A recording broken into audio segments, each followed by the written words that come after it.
Buenos días estudiantes, en esta oportunidad vamos a ver el tema de física, ¿no?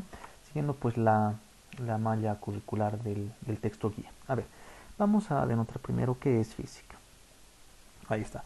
Física pues es una ciencia experimental que estudia el comportamiento del espacio, la materia, la energía y el tiempo, así como las interacciones entre ellos. Ahora, la física pues en el cotidiano vivir está en todo lugar, ¿no? Cuando nos movemos, cuando alzamos un determinado objeto, cuando lanzamos un determinado objeto, incluso cuando nos sentamos, cuando escribimos en el cuaderno, pues hay fuerza de fricción y está inmerso lo que es la física. También al desplazarnos de la casa al colegio, por ejemplo, se hace movimiento, ya sea en un auto, en una motocicleta, a pie, no sé, ¿no? Las formas de que llegan a la institución. Pero la física está inmerso día al día. A ver, continuando. Vamos a ver los campos de estudio de la física. Aquí está. La mecánica. La mecánica pues es el estudio del movimiento. La mecánica es el estudio del movimiento. Este tema es muy importante dentro de lo que es la física, ¿no? No nos vamos a olvidar, la mecánica es el estudio del movimiento, de una partícula, de un objeto, de un cuerpo, etc. La, aquí está el cursor, aquí está. Ya. La termodinámica. La termodinámica pues estudia el calor y la transformación de la energía. La acústica, aquí está, su nombre lo denota, ¿no? Es el estudio del sonido, ¿verdad? La óptica analiza pues el comportamiento de la luz. El electromagnetismo. El electromagnetismo es el que va a estudiar los campos eléctricos y magnéticos. La física nuclear, aquí está, se ocupa del núcleo atómico, de la estructura del núcleo atómico, en realidad se va a ocupar, y de las propiedades del núcleo atómico, ¿no? La geofísica, aquí está, la geofísica. Es la física aplicada al estudio de la Tierra. Y la astrofísica es la física aplicada al estudio del universo. A ver, ahora pasamos a las magnitudes físicas. A ver, ¿qué es una magnitud física? Pues una magnitud física es toda propiedad que puede ser medida. ¿Qué quiere decir esto? Que va a ser expresada mediante un número y una unidad de medición obligatoriamente. Por ejemplo, si yo quiero medir una determinada longitud, nos colocamos un parámetro del ingreso del colegio hasta la puerta de la dirección, ¿no?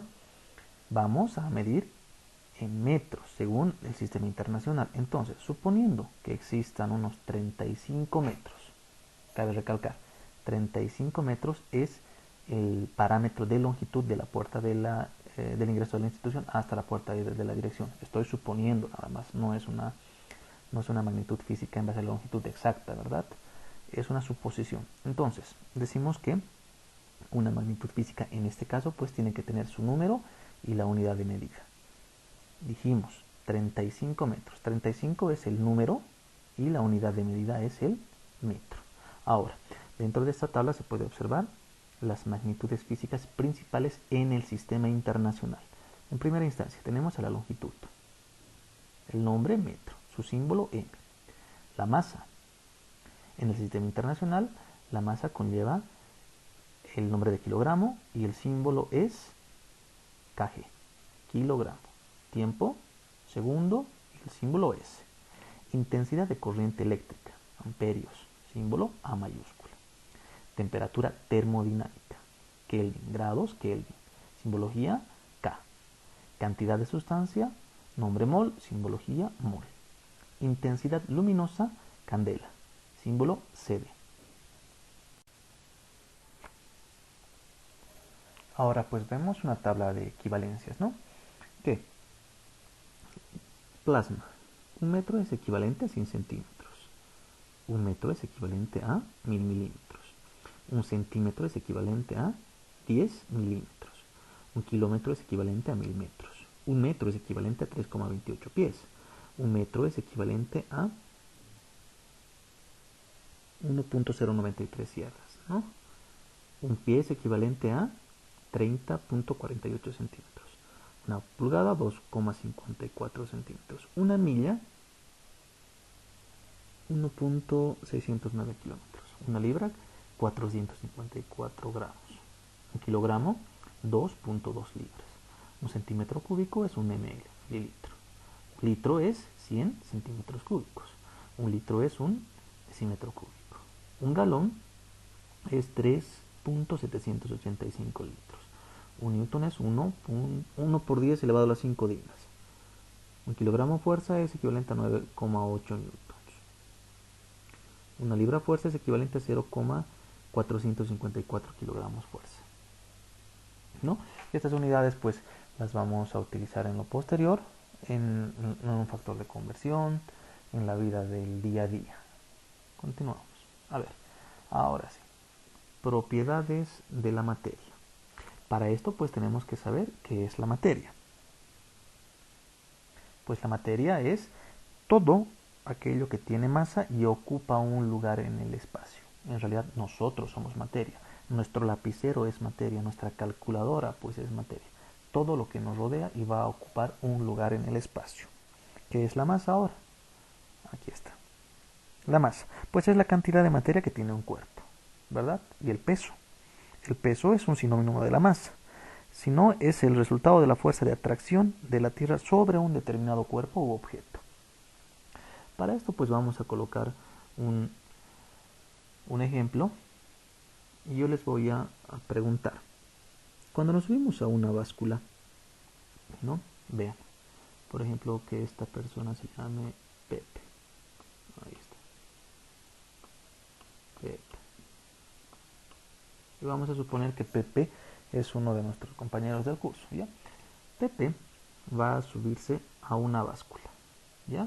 Y normalmente nosotros decimos Pepe pesa 50 kilogramos, suponiendo que esa sea la designación que acabo de decir. 50 kilogramos. Ahí está. Normalmente decimos eso, ¿no? Pepe pesa 50 kilogramos. Peso, por si acaso, se representa con la letra W en física. Vuelvo a repetir, peso se representa con la letra W. Matemáticamente en fórmula, el peso es igual a la masa por la gravedad. Ahora vamos a... Ahí está. El peso es igual a la masa por la gravedad. Esta es la fórmula del peso. Sabiendo que el peso pues es el sinónimo de masa, sino que es el resultado de la fuerza de atracción de la Tierra sobre la masa de los cuerpos. Como un dato importante, el peso se mide en newtons.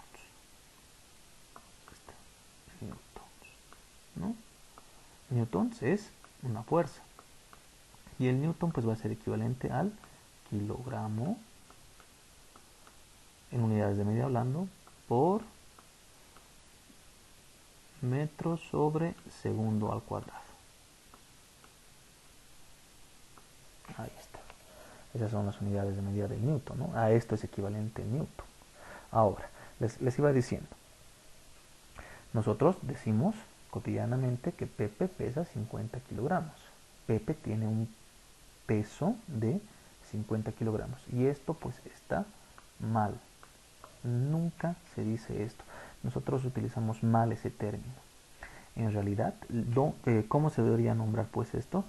Pepe tiene una masa de 50 kilogramos.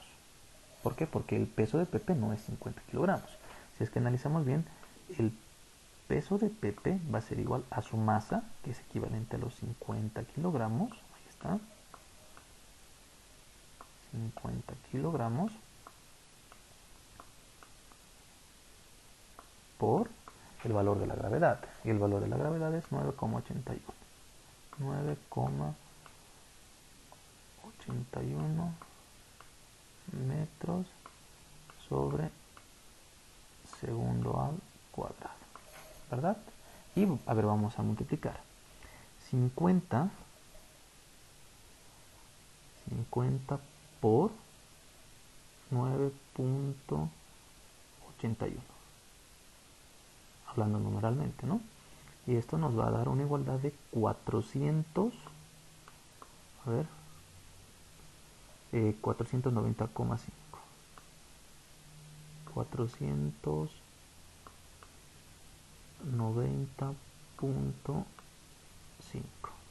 ¿Qué unidades de medida? Kilogramo por metro sobre segundo al cuadrado. Kilogramo, ahí está, por metro sobre segundo al cuadrado, ¿verdad? No olvidemos que todo esto es equivalente al newton. Entonces, el peso de Pepe es igual a 490,5, ahí está, newtons, ¿no? Ese es el peso de Pepe. Vuelvo a repetir, nosotros manejamos mal esa terminología. Cuando nos vamos a referir de aquí en adelante, pues, y si es que nos subimos a una báscula, ¿no? Nosotros vamos a decir, yo tengo, o Pepe tiene, una masa de 50 kilogramos. No así pues el peso, porque el peso de Pepe en este caso, ¿no?, va a ser equivalente a los 490,5 newtons. Ese es el peso de Pepe. Ahí está, volvemos, ¿no? Nos toca ahora el volumen. Ya, volumen pues es la cantidad de espacio que va a ocupar un determinado cuerpo, ¿no? Normalmente con nosotros cuando colocamos un hielito a un vaso de Coca-Cola, pues el hielo tiene un determinado volumen, ¿no? Y eso va a hacer que incremente la distancia en base a la altura del agua, ¿no? Así se puede calcular el volumen. A ver, continuamos. Ahí está. Estados de la materia. Tenemos el estado sólido, líquido, gaseoso y plasmático. Aquí está el cursor. A ver. En el estado sólido, las partículas que forman los cuerpos sólidos están fuertemente unidas entre sí, como se observa en la figura. Un sólido, el hielo, trabajemos con el hielo, ¿verdad? El sólido puede ser un hielo, el sólido puede ser un celular, el sólido puede ser un pedazo de madera, ¿no? Líquido, veamos, aquí está el cursor. A ver, el estado líquido, pues las moléculas no están unidas entre sí con tanta fuerza así como del estado sólido, ¿no? Como se plasma en la figura. Esa es la característica principal del estado líquido.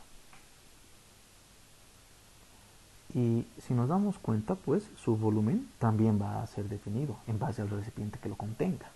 Por ejemplo, si yo tengo un vaso cuadrado, ¿no?, ahí pues se va a denotar la forma y el volumen del líquido. Un vaso de unos 600 ml, un vaso grande en realidad, ¿no?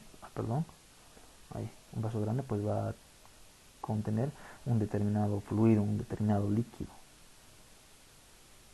donde su volumen pues va a estar definido y obviamente pues la forma también, ¿no? A ver, ahora continuamos con el estado gaseoso. Ahí está. Las moléculas que forman los gases están prácticamente libres. Vean cómo se puede ver en la figura, ¿no? Las moléculas están libres, están andando por un determinado espacio. Ahora, ¿qué pasa con la temperatura en este caso? Si la temperatura aumenta, pues la velocidad de la molécula, en este caso, por ejemplo, va a aumentar. Y si va a disminuir, ¿no?, la velocidad de la molécula, pues va a disminuir por ende. Ahora, ¿qué pasa si es que, suponiendo que hacemos hervir el agua, ¿no?, a 100 grados Celsius, sabemos que va a ebullir, ¿no?, y las moléculas pues se van a convertir en un estado gaseoso, ya un poquito adelantando, ¿no?, a lo que es los cambios de estado. Ahora, el estado plasmático se produce por la ionización de los gases a temperaturas superiores a los 10.000 grados Celsius. Imagínense, es altísima, ¿no?, esa temperatura, ya que pues va a existir fuertes choques entre los átomos o moléculas del gas que van a provocar que algunos electrones escapen de sus respectivos átomos, ¿no? Continuamos. Ahí está, los cambios de estado de la materia. A ver, tenemos en primera instancia la evaporización. Aquí está, la evaporización. Es el paso de líquido a gas. Este va a ser pues, o puede ser provocado por un aumento de temperatura, ¿no? como se puede observar. Evaporización. Cuando nosotros colocamos una caldera a hervir con un determinado tiempo, ¿no? Sabemos que la temperatura va a aumentar, pues, y va a ebullir. Y va a pasar del estado líquido al estado gaseoso. Ahí está. Se muestra en la figura. A ver, la condensación ahora es el paso de gas al líquido por un descenso de la temperatura, como pues se puede observar aquí. Vean. Ahora la fusión. Aquí está la fusión, ¿no? Se trata del paso de sólido a líquido por aumento de la temperatura. El agua sólida hielo se funde o se va a derretir a partir de los 0 grados Celsius. Ahora, la solidificación. Aquí está el cursor. Solidificación es el proceso inverso a la fusión, el paso de líquido a sólido. Sublivación. La sublivación, en realidad, ¿dónde está? Aquí. En la siguiente diapositiva está la sublivación. Plasmamos. Ahí está. Sublivación. Pues en realidad se va a tratar de la transición directa de sólido a gas. De sólido a gas. Y ahí pues la sublivación regresiva o inversa. Y es lo contrario, ¿no? Es el paso directo de gas a sólido. Pasamos. Energía. La energía dentro del tema de física pues se define como la capacidad de los cuerpos para producir trabajo. ¿Qué quiere decir esto? Va a provocar cambios en los mencionados cuerpos, ¿no?